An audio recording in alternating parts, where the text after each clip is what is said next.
Hey, Josh Lefkowitz here at the E4 show with Sennheiser today. I want to talk about the TeamConnect bars. We just announced these this summer. We're really excited about them. It's the first time Sennheiser's taking a dive into video. About 2.5 years in development. We came out with two sizes, a small and a medium. The small is meant for about 5 to 7 people. The medium is meant for about 10 to 12 people.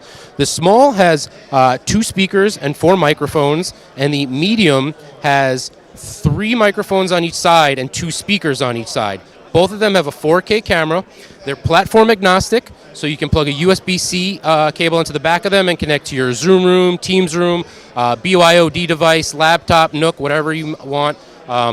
The small can do 1 display. The medium can do 2 displays. And we did put network jacks on there, so the small can be powered solely by PoE Plus, and the medium has 2 network jacks on there. So if you're inputting a PoE Plus signal, you can send out a PoE signal to one of our other PoE mics, a la our ceiling mic or one of our PoE wireless mics.